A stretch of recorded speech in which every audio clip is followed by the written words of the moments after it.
देखंतु गत काली जाजपुर जिले में जो शिल्प विभाग रो जो कार्यक्रम थिला जाजपुर जिले में एक नूतन अध्याय जोड़ी है शिल्प क्षेत्र में पाखापाखी 1,15,000 कोटी टंकार सेठी भित्तिप्रस्तर स्थापन करागला एवं उद्घाटन करागला एवं से जो ता मध्य टाटा स्टील रो इन्वेस्टमेंट अच्छी 61,000 कोटी टंका ये जो 1,15,000 कोटी टंकार जो इन्वेस्टमेंट है सी इन्वेस्टमेंट रो मुख्य उद्देश्य होची आम राज्य रे जो मेटल डाउनस्ट्रीम इंडस्ट्री जो भली भाव में आगो को जीवा कथा आज पर्यंत जाई पार नथिले सेठी विभिन्न डाउनस्ट्रीम इंडस्ट्री स्टील सेक्टर सेमानंकु सेठी निमंत्रण करा दैथिला सेमानंको सहित मध्य विभिन्न डिस्कशन मीटिंग पूर्वरु करा दैथिला तांकर जो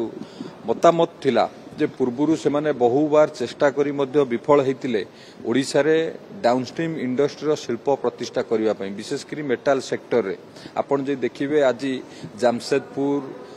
कतुरु आरंभ करी आम पड़ोसी राज्य रे गोटे मेटल डाउनस्ट्रीम रो गोटे इकोसिस्टम तैयारी होईची जोटा कि आज पर्यंत ओडिसा रे नथिला डाउनस्ट्रीम इंडस्ट्री सृष्टि हेले निजुक्ति संभावना अधिक सृष्टि हबो जोटा कि से कलिंग नगर रे एक एमएसएमई पार्क प्रतिष्ठा करा जायछि सेठी पाखापाखी जो डाउनस्ट्रीम इंडस्ट्री सब गढ़ी उठिबो ता द्वारा 10,000 रु अधिक निजुक्ति संभावना सृष्टि हबो एवं से डाउनस्ट्रीम इंडस्ट्री प्रथम किरी जाजपुर रे मेटल सेक्टर रे पाखापाखी 7-8 डाउनस्ट्रीम इंडस्ट्री सेठी भित्तिप्रस्तर स्थापन करागला एवं आउ गोटे सबुठु बड़ अचिवमेंट है सेठी जानिथिबे माननीय मुख्यमंत्री जो उद्घाटन कले जटिया स्टील जो पुनीत जटियांकर सी 8 मास भितर सी गोटे डाउनस्ट्रीम इंडस्ट्री आरंभ होईकी उद्घाटन करागला ये होची शिल्प क्षेत्र रे जो सफलता ये होची तार प्रतिफलन माननीय मुख्यमंत्री जो प्रतिबद्धता अच्छी आम सरकार जो प्रतिबद्धता अच्छी किभली भाव में ओडिशा को एक समृद्ध ओडिशा गठन करने शिल्प क्षेत्र में समृद्ध करने आम खाली पुंजी निवेश रे आम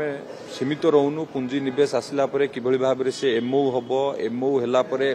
लैंड एक्विजिशन हबो लैंड एक्विजिशन परे भित्तिप्रस्तर स्थापन करी किभली भाव में से